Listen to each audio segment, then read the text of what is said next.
नमस्कार भाइयों बहनों, मैं पंकज कुमार सोनी एक चर्चा के विषय के साथ में आपके साथ में हाजिर हूँ। आज हम चर्चा करने वाले हैं, एक हमारे परिचित हैं जो सेवादानी हैं और बहुत सब वर्षों से एक मिशन के तहत सेवा दे रहे हैं। तो आज उनके कुछ अनुभव और कुछ उनका एक्सपीरियंस के विषय में हम चर्चा करने वाले हैं। नमस्कार सोनी जी। नमस्कार। मेरा नाम चंद्रसेन सोनी है और मैं तहसील उमरेठ का निवासी हूँ और मैं गायत्री परिवार से हूँ और गायत्री परिवार का तहसील समन्वयक हूँ। अच्छा, तो सोनी जी, आप मुझे ये बताएंगे कि आप अभी प्रेजेंट में कहीं सेवा दे के आए हैं, कहाँ पे गए थे आप और क्या आपका अनुभव रहा? मैं सेवा देने परम पूज्य गुरुदेव के गुरुद्वारा शांति कुंज हरिद्वार गया था और लगभग 2 महीने का समयदान करके आया हूँ। अच्छा, ये जो शांति कुंज हरिद्वार है, ये अखिल विश्व गायत्री परिवार का ही एक तपस्थली है? परम पूज्य गुरुदेव ने मथुरा में तपस्या करने के पश्चात शांति कुंज गए और वहाँ शांति कुंज का निर्माण करके और वहाँ पे अपनी कर्म स्थली बनाया था उसको। जी, कर्म स्थली बनाया था। तो अभी जो आप कार्यक्रम में गए थे, वो कार्यक्रम किस विषय पे था? कार्यक्रम था अखंड ज्योति के 100 वर्ष, माता जी के 100 वर्ष और ऐसे 3 योग का वहाँ पे मिलन हुआ जिसको त्रिसंगम बोलते हैं। त्रिवेणी के रूप में वहाँ पे एक बहुत बड़ा कार्यक्रम हुआ जो अखिल विश्व गायत्री परिवार के, जिसमें 1 लाख का लोग के करीब वहाँ पे आए थे और उसमें देश विदेश सभी जगह के लोग उपस्थित हुए थे। अच्छा, ये जो आप कार्यक्रम में गए थे तो आपको वहाँ की सूचना कैसे मिली थी और आप किस उद्देश्य से वहाँ गए थे? मुझे सूचना तो वहाँ से फ़ोन आया था पहले। इसके पहले मैंने 2 महीना पहले वहाँ पे एक फार्म भरा था और फार्म भरने के आधार पे मुझे फ़ोन से सूचना मिली और सूचना के आधार पे फिर मैं वहाँ पहुँचा। फॉर्म क्या सभी लोग भरना मतलब कितने लोग ने भरा होगा फॉर्म, मुझे एक अंदाज़ा दे पाएंगे आप?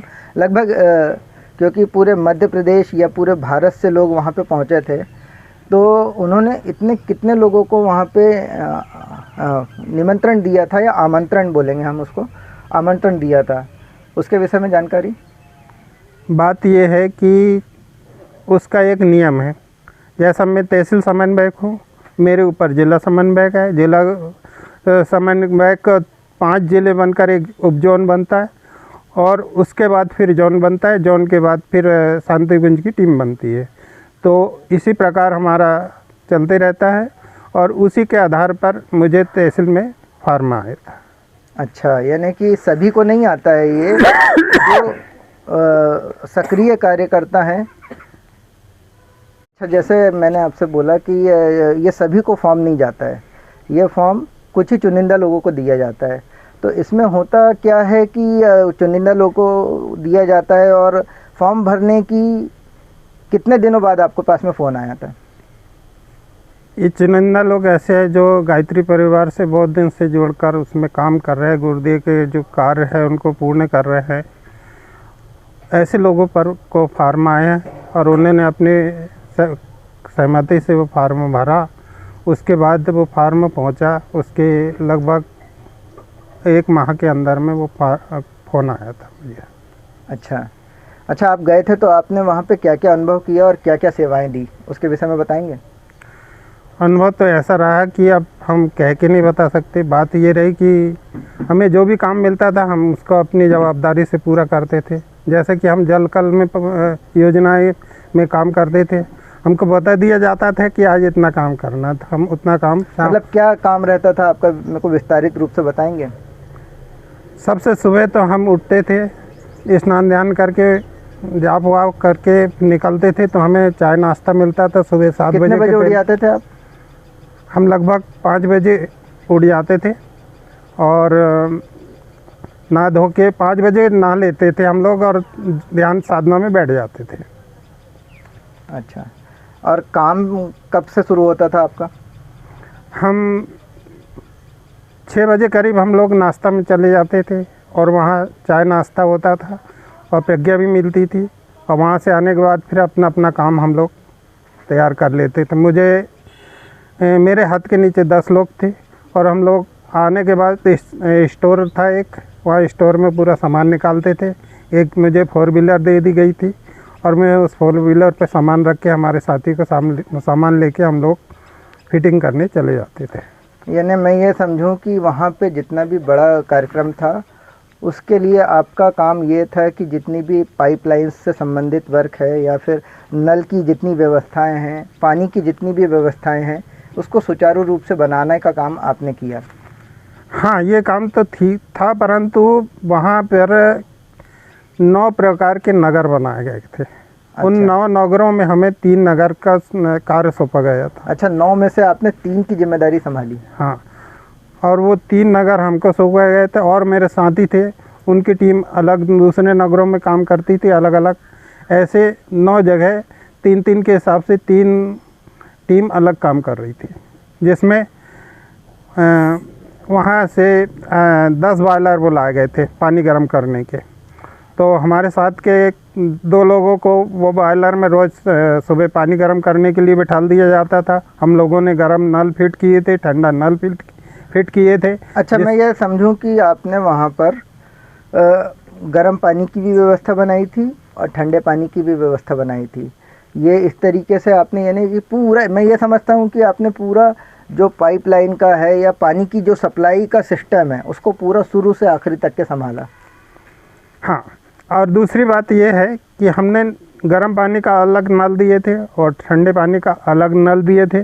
लोग जाते थे, बाल्टी में गर्म पानी भरते थे, उसके बाद ठंडा पानी भरते थे और वो अपना पानी लेके स्नान करते थे।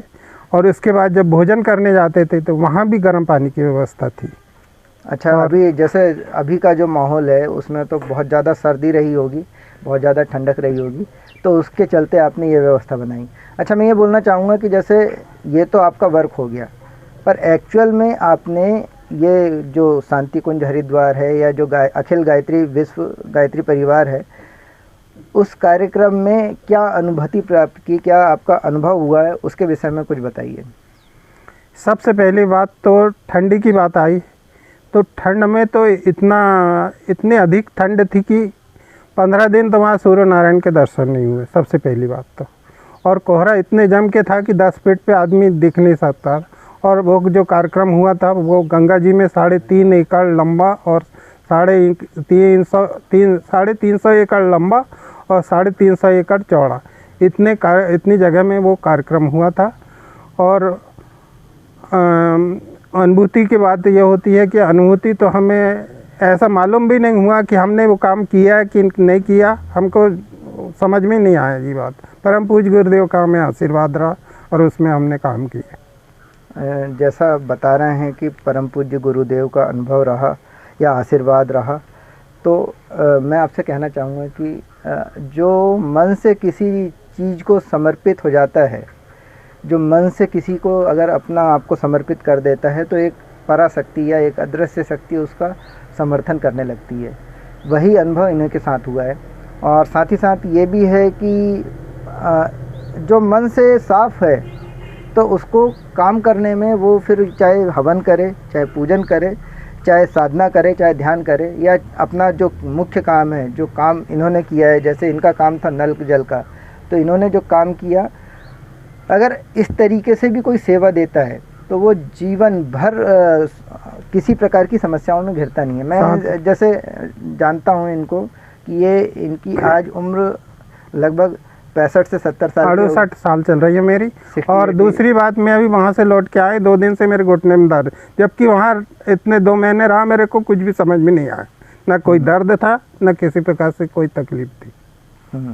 तो इस प्रकार से देखा जाए तो अगर किसी चीज़ के प्रति समर्पित हो जाए कोई, तो उसको कोई बाधा, कोई शक्ति रोकती नहीं है। लगे तो एक पारलौकिक शक्ति जिसको भगवान या ईश्वर कहते हैं, वो समर्थन करने लगती है। और ये चीज़ें आदमी को जीवन जीने की कला है, एक तरीके से ये जीवन का आधार होती है। आदमी पूरी जीवन अपनी जद्दोजहद में बिताता है, परंतु अंत समय में अगर वो ईश्वर के नज़दीक नहीं पहुंचा तो समस्या ये होती है कि वो बहुत तकलीफ़ों से अपना समय काटता है। तो दूसरी बात ये रही, मुझे जैसा फ़ोन आया तो मैंने अपनी दुकानदारी, घर द्वार सब छोड़ छाड़ के चला गया। मुझे ऐसा लगा कि मुझे भगवान के यहाँ से मतलब बुलावा आ गया। जैसा साफ सुथरे शब्दों में कह रहे हैं कि मेरे को ईश्वरीय एक संवेदना मिली है और ईश्वर का एक निमंत्रण मिला है कि वो आएं और उनके सहयोग करें। तो इन्होंने जैसा समय दान दिया, और लगभग आपने 2.5 महीने का समय बिताया वहाँ। लगभग 2 महीने, और जो बड़े बड़े अस्मक यज्ञ होते हैं उनमें भी हम 2 महीने से 3 महीने, कहीं 15 दिन, कहीं 1 महीने। कितने सालों से आप इस प्रकार से सेवा देते आ रहे हैं? लगभग मैं इसको हो गए होंगे 20 साल से भी ऊपर जाता हूँ। यानी 20 साल के बीच में जितने भी बड़े कार्यक्रम हुए हैं अखिल विश्व गायत्री परिवार के, उसमें इन्होंने लगातार सेवाएं देने का कार्य किया है और आज भी ये सक्रिय हैं। और अगर इसी प्रकार से ये सेवा भावी रहे तो इनका जीवन बहुत ही सुखद और एकदम मतलब कष्टों से दूर रहेगा, ये मेरे को ऐसा अनुभव होता है। तो बहुत बहुत धन्यवाद आपका, आपने बहुत अच्छा सेवादान दिया या समयदान दिया। नमस्कार। आपका बहुत बहुत शुक्रिया, आपने मुझे इतना सब जानकारी दी। अगली जानकारी के लिए फिर हम मिलेंगे किसी और विषय के साथ में, तब तक के लिए बाय बाय, नमस्कार।